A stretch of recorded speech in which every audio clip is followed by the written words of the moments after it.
ठरलं तर मग या मालिकेच्या येणाऱ्या प्रोमोमध्ये आपल्याला पाहायला मिळणार आहे आणि ते म्हणजेच की रविराजला असं वाटत असतं की मी माझ्या प्रतिमाला सगळ्या जुन्या आठवणी सांगाव्या, जेणेकरून तिला तिचा भूतकाळ तरी आठवेल आणि त्या उद्देशाने तो रूममध्ये गेलेला असतो. परंतु प्रतिमा रविराजला बघितल्यानंतर एवढी घाबरून गेलेली असे की ती चक्क खाली आलेली असे.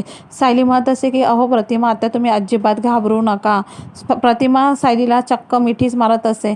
सायली म्हणत असे की तुम्ही अजिबात घाबरू नका हो, आपलीच माणसं आहेत, तुम्ही का घाबरतात.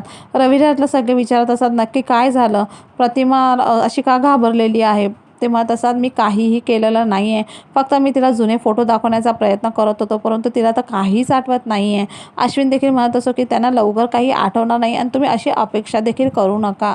सायली मग थोड्या वेळानंतर तिला ज्या पद्धतीने प्रतिमा अगोदर राहायची त्या पद्धतीचा गेटअप करून ती सगळ्यांसमोर आणत असे. सगळेजण खूप खूप आनंदित झालेले असतात.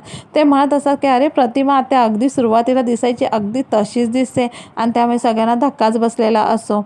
पूर्णाजी म्हणत असतात की माझी प्रतिमा अगदी 21 वर्षापूर्वी जशी होती तशीच दिसत आहे. नागराचं मात्र वळतच असतं. त्याला असं वाटत असतं की त्या दागिन्यांचा आळ माझ्यावर येऊ नये आणि म्हणूनच त्याने एक मोठा प्लान केलेला असतो. सुमनच्या डोक्यावर सगळं काही त्याने खापर फोडलेलं असं. तो म्हणत असतो की ही सुमन किती वेंधळी आहे, सोनाराकडे सगळे दागिने दिले आणि आपण इकडे तिकडे शोधत होते, तिला काय आठवलं देखील नाही. दादा बघ ना, ही किती वेंधळी आहे ना, हिच्यामुळे हे सगळं झालं. उगीचच आपल्याला वाटलं की प्रतिमा वहिनींचे दागिने चोरीला गेलेले आहेत, परंतु तसं काहीही नव्हतं.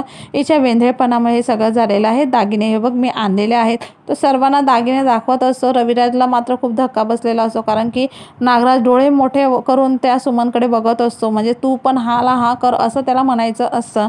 सुमन होला हो करत देखील असते, परंतु ही गोष्ट अर्जुन आणि सायलीच्या लक्षात आलेली असते. त्यांना असं वाटत असं की नागराजच्या मनामध्ये नक्की काहीतरी चाललेलं आहे आणि तो मुद्दामूनच सुमनला यामध्ये अडकवण्याचा प्रयत्न करत आहे आणि अशा पद्धतीने सायली आणि अर्जुन एकमेकांकडे बघत असतात.